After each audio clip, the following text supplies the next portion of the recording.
우리가요 나이가 들고 어른이 되면 우리가 강해지고 성숙해지고 참 멋진 모습이 될 것이다. 우리 이런 기대들을 많이 갖게 되죠. 어릴 때 그런 생각했던 것 같아요. 우리 어른들 이렇게 보면서 야 나도 저 나이가 되면 저렇게 늠름한 어른의 모습이 돼 있지 않겠나 그런 기대하는 마음을 가질 때가 있었습니다. 어느샌가 우리가 그 나이, 그 위치에 올랐어요. 그래서 우리가 그런 모습이지 아닐까 이렇게 생각하는데 왜 그렇게 우리 모습을 보면 부족한 게 많고 모자란 게 많을까요? 우리가 어릴 때 그렇게 흠모하던 그 어른의 모습이 지금 우리의 모습이 됐는데 정작 그때 기대했던 모습과는 좀 다른 부족한 모습들이 우리에게 많습니다. 내가 잘못된 건가? 내가 문제가 있는가? 이런 생각들을 하게 되죠. 2021년 새해가 됐습니다. 우리가 나이를 한 살 더 먹었고요. 그렇기 때문에 그만큼 더 성숙해진 모습, 그만큼 더 강하고 견고해진 모습으로 서야 되지 않겠나 생각하는데 사실 작년하고 별로 달라진 게 없는 것 같은 아니면 그때보다 지금이 더 못한 것 같은 그런 모습들을 보면서 좀 실망하게 될 때가 있습니다. 우리의 믿음의 열정이 더 뜨거워지지 못하고요. 우리의 신앙이 더 성숙하지 못한 우리 자신들의 모습을 보면 이렇게 한숨이 나오는 그런 우리 자신들을 발견하게 될 때가 있습니다. 여러분 예레미야라는 선지자 아시지 않습니까? 예레미야가요 처음 하나님 앞에 부름 받았을 때 예레미야는 자의식이 굉장히 약한 사람이었습니다. 하나님께서 쓰러져 가고 있는 남유다를 다시 일으켜 세우기 위해서 예레미야를 불러서 그에게 선지자의 사명을 맡기셨죠. 예레미야 1장 5절은 이렇게 말씀합니다. 내가 너를 모태에 짓기 전에 너를 알았고 내가 배에서 나오기 전에 너를 성별하였고 너를 여러 나라의 선지자로 세웠노라 하시기로 말씀합니다. 하나님께서 예레미야에게 대단한 말씀을 하신 거예요. 예레미야가 잉태되기도 전부터 하나님께서 아셨다고 그럽니다. 그리고 태어나기도 전부터 하나님께서 그를 구별하셔서 너를 선지자로 택했다 이렇게 말씀하십니다. 요즘 흔히 쓰는 표현으로 하면 모태 선지자입니다. 영적인 금수저지요. 영적인 스펙이 어마어마한 사람이 바로 이 예레미야였습니다. 아브라함처럼 75세의 부름을 받은 것도 아니고요. 모세처럼 80세의 소명을 받은 것도 아니었습니다. 태어나기 전부터 선택받고 하나님께서 택하신 사람이 이 예레미야였습니다. 자부심을 가져도 충분할 사람 아닙니까? 그런데 이 예레미야가 하나님의 부르심에 대해서 어떻게 반응합니까? 6절에서 이렇게 이야기합니다. 내가 이르되 슬프도소이다 주 여호와여 보소서 나는 아이라 말할 줄을 알지 못하나이다.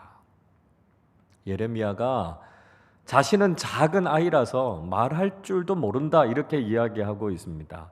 무슨 말 하고 있는 겁니까? 이런 이야기입니다. 하나님께서 저를 잘못 보신 겁니다.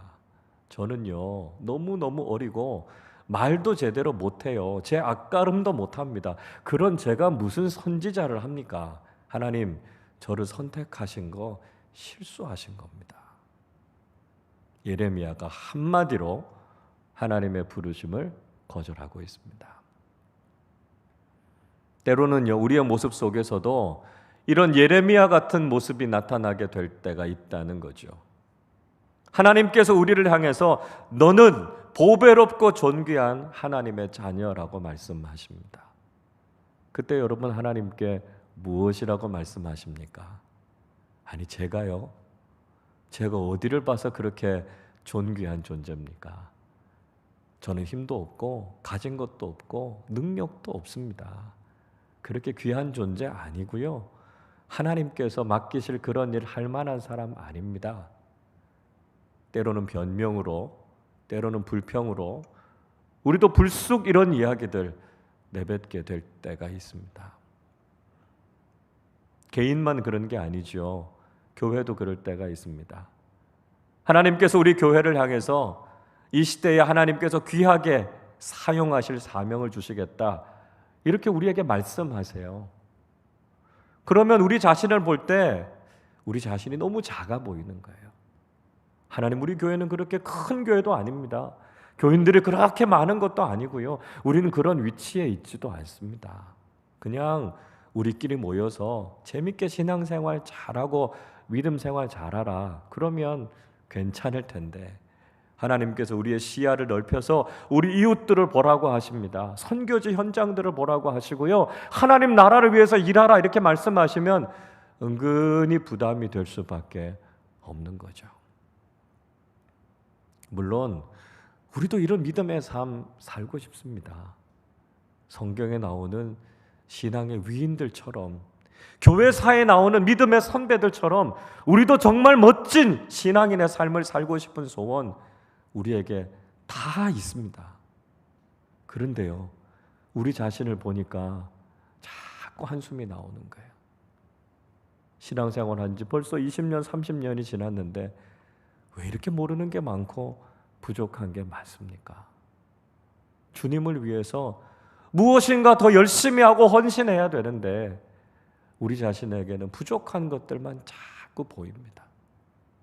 다른 사람들을 격려하고 세우고 공동체를 위해서 헌신해야 되는데 나 한 사람 믿음 지키기도 사실 버거운 것이 우리 자신들의 모습 아닙니까?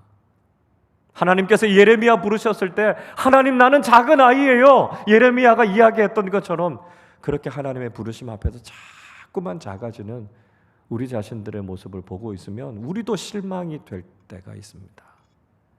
새해를 맞아서 우리 좀 변하고 싶은데요, 어떻게 변할 수 있을까요? 우리가 지난주에 이어서 디모데후서 말씀을 생각해 보고 있습니다.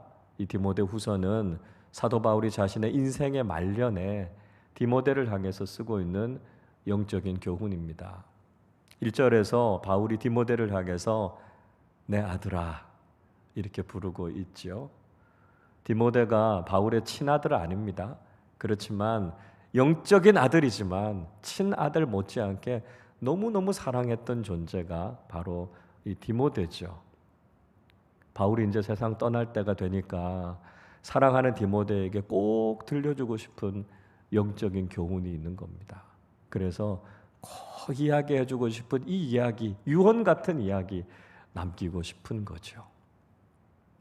이스라엘의 위대한 왕이었던 다윗도 세상 떠나면서 자신의 아들인 솔로몬에게 유언의 말씀을 남기지 않습니까?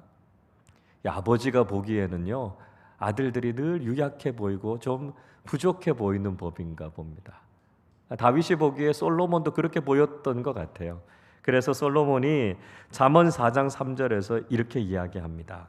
나도 내 아버지에게 아들이었으며 내 어머니 보기에 유약한 외아들이었노라.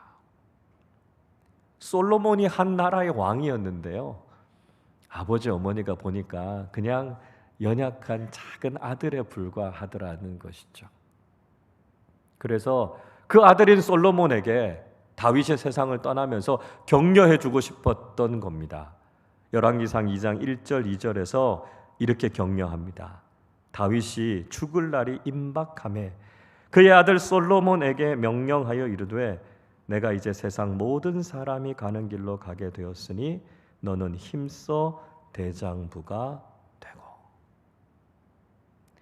이제 다윗이 죽고 세상을 떠나게 되면 솔로몬이 혼자 남잖아요.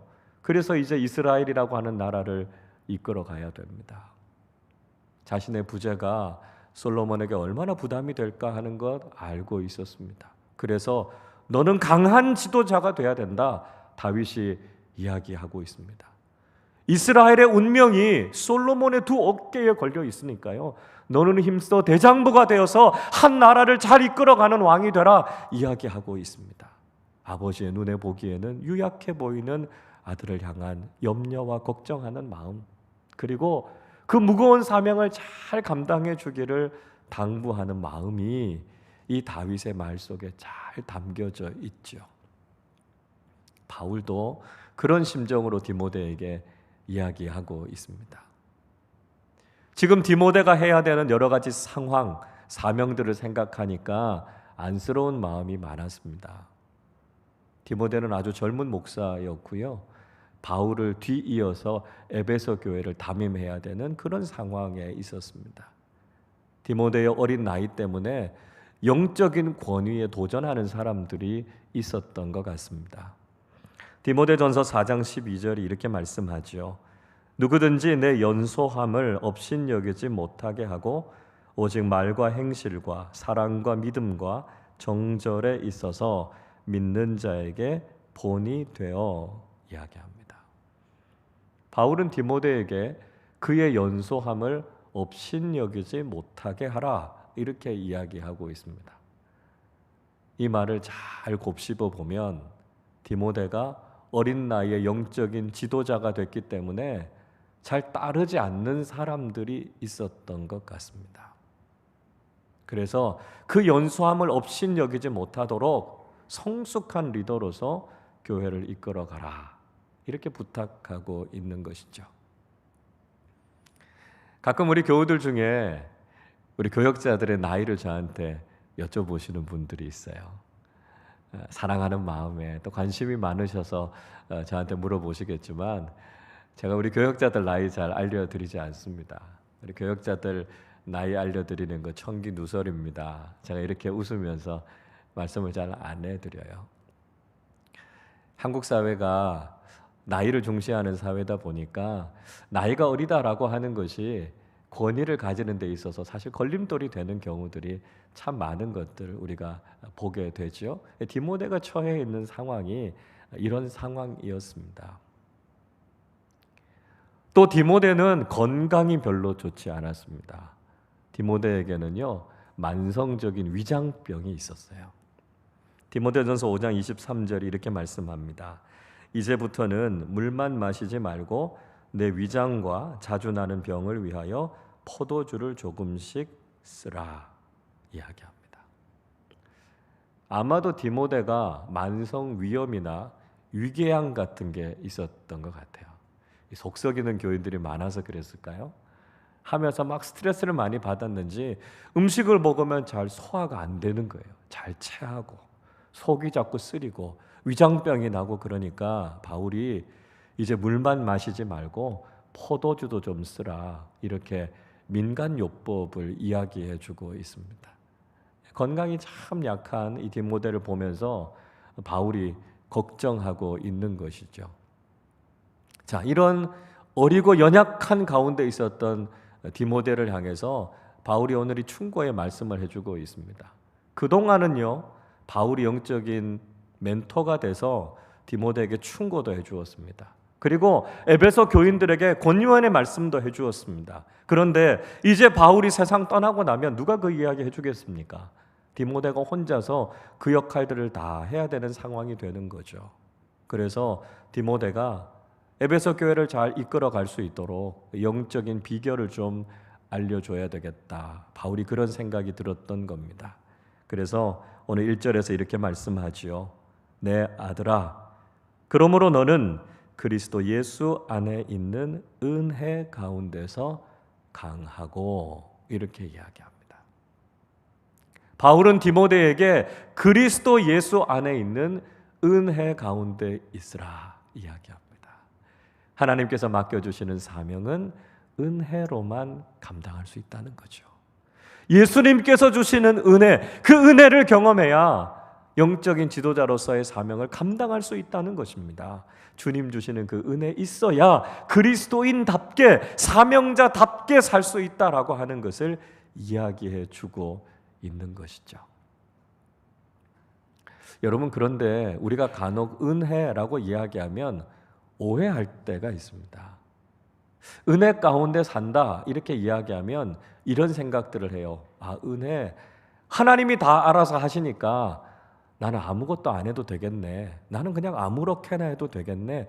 이렇게 생각할 수 있습니다. 여러분, 그러나 이것은 은혜가 아닙니다. 은혜 안에서 산다는 건 어떤 의미일까요? 이런 의미라고 할 수 있습니다. 우리가 믿음의 사람으로서 할 수 있는 최선을 다하지만 우리의 영역을 뛰어넘는 것은 하나님께 다 맡기는 것이 은혜 안에서 사는 것입니다. 우리가 살아야 하는 과정에는 충실하지만 결과에 대해서는 하나님께 모든 것을 맡기는 것, 그게 은혜 안에서 사는 겁니다. 사도 바울은 고린도전서 15장 10절의 말씀을 통해서 은혜 안에 사는 것이 무엇인가 우리에게 아주 정확하게 이야기해 주고 있습니다. 그러나 내가 나 된 것은 하나님의 은혜로 된 것이니 내게 주신 그의 은혜가 헛되지 아니하여 내가 모든 사도보다 더 많이 수고하였으나 내가 한 것이 아니요 오직 나와 함께 하신 하나님의 은혜로라. 사도 바울은 지금의 자신이 된 것 하나님의 은혜다 이렇게 고백하고 있습니다. 그리고 바울이 지금 무슨 이야기하고 있습니까? 자신은 그 어떤 사도들보다 더 많이 수고했다고 이야기하고 있습니다. 지난주에 말씀드리지 않았습니까? 바울이 생명을 잃을 위기를 여러 번 넘기면서도 복음을 위해서 헌신했습니다. 바울보다 더 수고한 사도를 찾기가 어려울 만큼 바울은 그렇게 열심히 복음을 위해 헌신하는 삶을 살았습니다.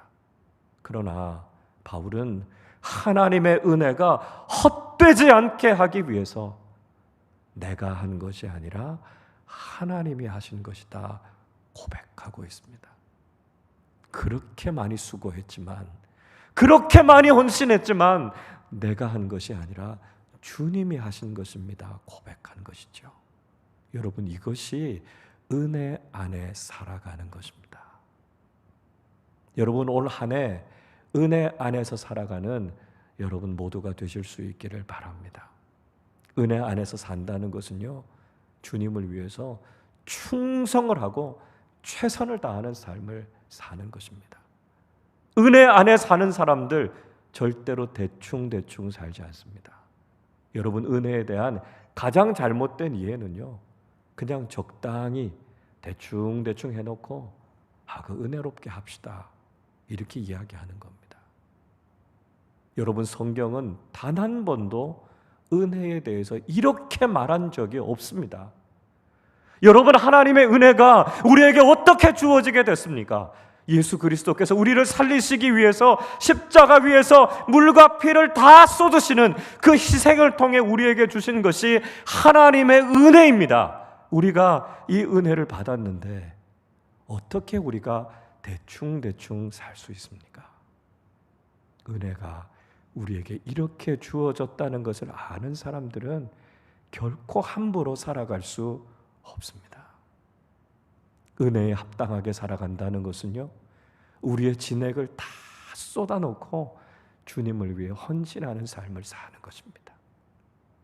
우리가 달아 없어지는 것이고요, 우리의 존재가 녹아서 사라지는 것입니다. 그렇게 주님을 위해서 열심을 다해서 살아가는 것입니다. 그리고 고백하는 것이죠. 주님, 우리는 한 게 아무것도 없습니다. 모든 것이 다 주님의 은혜입니다.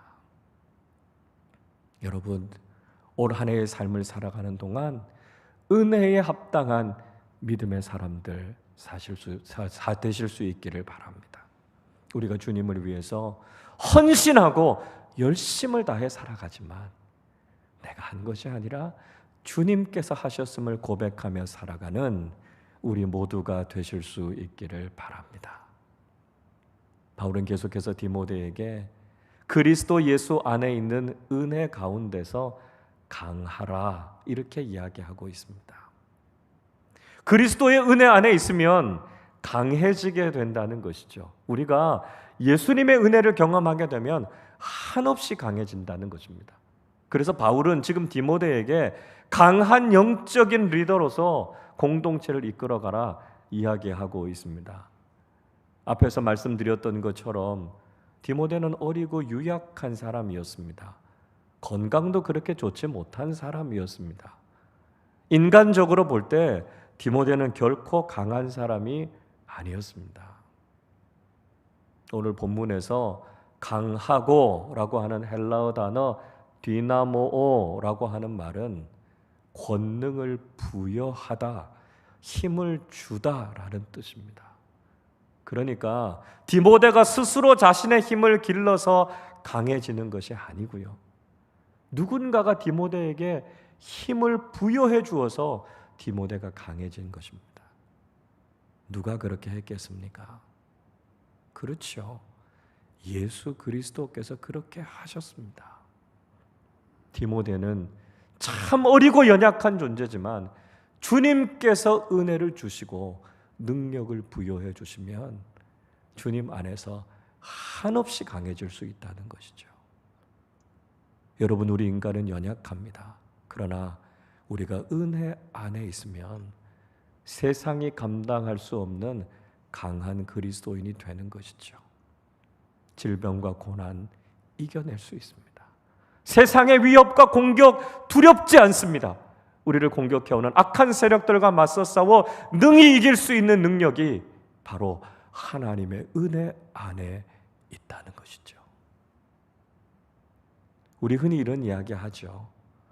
여성은 약하지만 어머니는 강하다. 그런 이야기 합니다.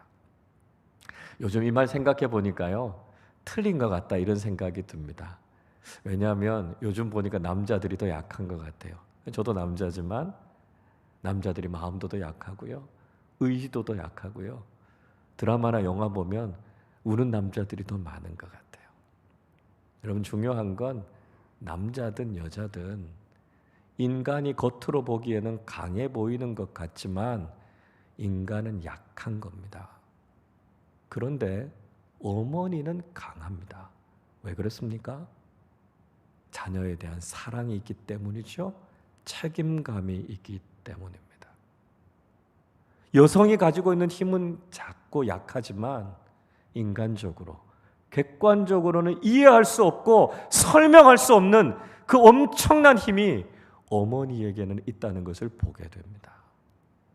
여러분, 한 인간은 약합니다. 그러나 그리스도 예수의 은혜 안에 있는 우리는 강할 수 있다는 것이죠. 왜요?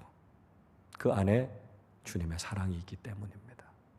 우리를 구원하시기 위해서 주님께서 쏟으신 그 희생과 사랑이 그 안에 담겨져 있기 때문이죠. 우리의 영혼을 책임지시고자 하는 주님의 그 마음이 그 속에 있기 때문입니다. 그래서 주님 안에 있으면 우리는 한없이 강한 그리스도인들이 될 수 있다는 것입니다. 올 한 해 살아가는 동안 은혜 안에서 강한 그리스도인들이 되실 수 있기를 바랍니다. 우리 인간의 힘을 뛰어넘는, 상상할 수도 없는 하나님의 은혜와 능력을 경험하며 살아가는 우리 모두가 되실 수 있기를 바랍니다. 설교 서두에 제가 예레미야 선지자 이야기를 해드리지 않았습니까?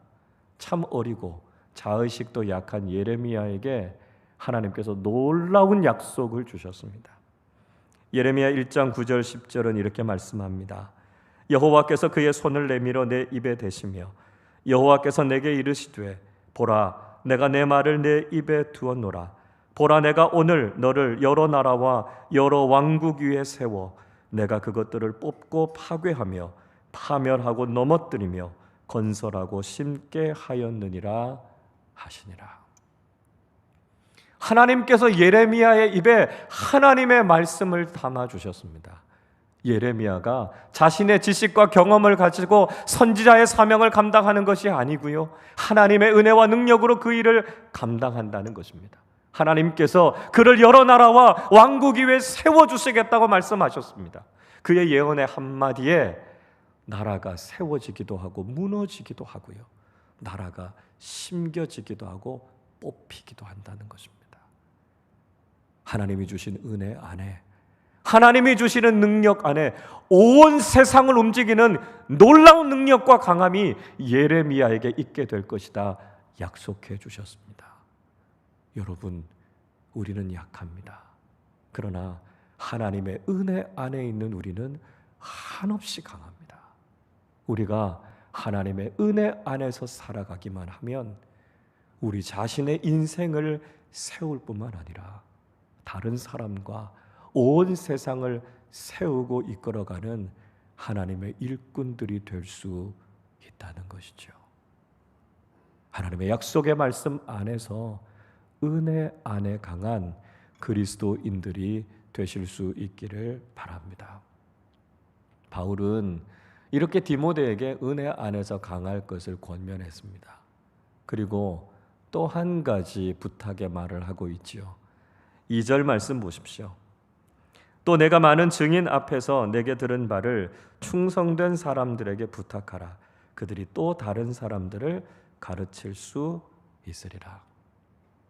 바울은 디모데가 들은 복음을 또 다른 사람들에게 가르치고 전하라 이렇게 부탁하고 있습니다. 디모데가 은혜 안에 강한 그리스도인으로 선 것처럼 또 다른 사람들을 그렇게 세우라는 것이죠. 그리고 그렇게 세워진 사람들이 또 다른 사람들을 가르치고 그들을 또 믿음의 사람들로 세울 수 있을 것이다 이야기하고 있습니다. 이것이 바로 영적인 재생산입니다. 바울은 디모데에게 네가 먼저 은혜 안에서 강한 그리스도인이 되라고 권면하고 있습니다. 그리고 그렇게 은혜 안에 강하게 세워진 디모데가 또 다른 사람들을 은혜 위에 세우는 것이지요. 그렇게 세워진 사람들이 또 다른 사람들을 가르쳐서 믿음의 용사들로 세워나가는 것입니다. 바울은 최소한 3대에 걸쳐서 이 영적인 재생산을 통해 믿음의 사람들, 믿음의 공동체를 세우라고 이야기하고 있습니다. 그래서 마지막 때에 거룩한 믿음의 공동체, 은혜 안에 강한 사람들을 세움을 통해서 이 시대의 마지막 사명을 감당하는 하나님의 사람들과 공동체를 세울 것을 부탁하고 있습니다. 여러분, 2021년 올 한 해 우리가 은혜 안에 강한 그리스도인들이 되어서 은혜 안에서 강한 그리스도인들, 은혜 안에 강한 공동체를 세워나가는 사명을 잘 감당하실 수 있기를 바랍니다. 그 일을 통해 하나님께서 우리에게 놀라운 영적인 부흥을 허락해 주실 것입니다. 인간적으로 우리 자신을 바라보면 참 연약하죠. 참 부족합니다. 그러나 은혜의 눈으로 우리 자신을 바라보면 우리 자신이 얼마나 강한 존재인지를 깨닫고 발견하게 됩니다. 예수 그리스도를 통해 우리에게 주신 하나님의 은혜는 우리에게 영원한 생명을 주셨고 지옥의 권세를 무너뜨리셨습니다. 예수 그리스도의 구원의 은혜는 지금도 하나님 나라를 세워가고 계시고 온 땅 가운데 하나님의 놀라운 심판과 하나님의 역사를 이루어가고 계십니다. 하나님께서 바로 그 일을 은혜 안에 강한 그리스도인들 공동체를 통해 그 일을 감당하시겠다고 말씀하십니다.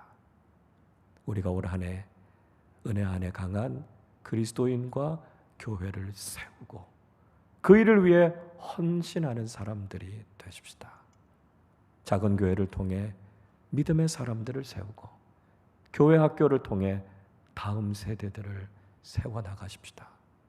뷰티풀 박스를 통해 불신자들을 믿음 위에 세워나가고 우리와 동역하고 있는 교회들을 통해 하나님의 나라를 이 땅 가운데 세워나가는 일에 함께 헌신하십시다. 은혜 안에서 강한 그리스도인, 은혜 안에서 강한 교회가 되어서 하나님께서 일으키실 거룩한 영적인 파도를 기대하며 하나님의 새로운 역사를 써내려가는 2021년 올 한 해가 되실 수 있기를 주님의 이름으로 축원합니다.